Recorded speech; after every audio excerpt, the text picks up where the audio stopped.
In this Life Minutes video, I want to share with you what I call an upside down Christmas. Let me explain to you what I mean. I don't know about you, but I have a lot of respect for people that are great speakers, good singers, writers who can paint pictures with words, and those who can act on screen. Now, there's nothing wrong with respecting people who can do these things. But in our culture, we can develop, if we're not careful, what we might call celebrity cults. In other words, we put people on a pedestal because of what they can do or because of their popularity. It's interesting that on that first Christmas 2,000 years ago, the child that was born that night would have offered no hint of celebrity status. In fact, Jesus was born into a poor family, not one of nobility. He wasn't even born in a home, but in a stable, a place where animals were fed and slept. The first message of his birth was not written or given to everyone. There was, of course, in the day, no Instagram or tweet about his birth. There was no Facebook message, and even if those were available at the time, I don't think that's how things would have been announced. In fact, the only group to be told about the birth of Jesus were the shepherds, the outcast of society. Luke chapter 2 mentions this. Now, why is this so important? Well, first of all, just let me tell you a little bit about the shepherds. The rest of the culture usually didn't think too highly of these individuals. You see, when it came to religious things, they very rarely ever showed up into a Jewish synagogue or to the temple because they were out in the fields with their sheep.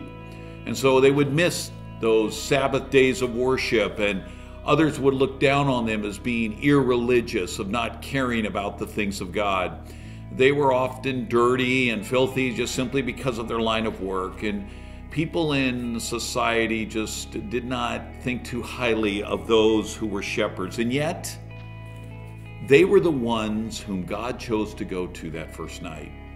That the angels presented the message of the birth of Jesus. And as the story tells us in Luke 2, the shepherds headed into Bethlehem to see this child king, the Messiah Jesus.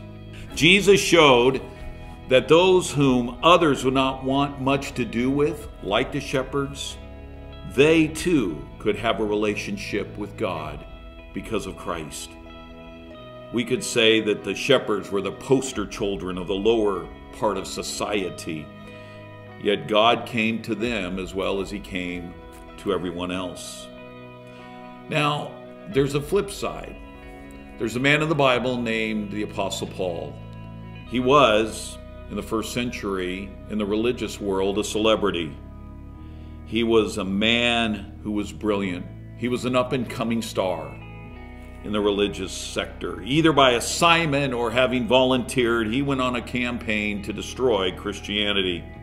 He was the picture of religious zealousness. He was committed to his cause, but as he would discover, his cause was misguided. One day, Paul met Jesus. This hard-driving, highly educated religious man was brought to his knees, humbled by God. Acts chapter 9 tells us about the day that this man met Jesus. He would be changed. He was transformed from the persecutor of the church into the preacher of God. He would never be the same.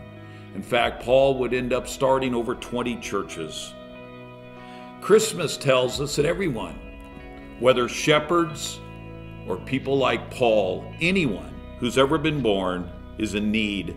No matter our social status, religious background, our job situation, it doesn't matter. Jesus came into the world to offer hope and answers to everyone. What we mean when we say that Christmas is, quote, upside down, is because God's Son was born with no fanfare. Yet he is the most important individual to ever walk the planet. For he gives hope, help, and healing to those who seek him. So regardless of where we are in life, Jesus is for everyone. Whether the elite like Paul or the dirt-covered shepherds, Christmas means anyone can experience God personally. God never tells anyone to forget it when it comes to knowing Him. We may do that in our culture where we push people away. God does not do that.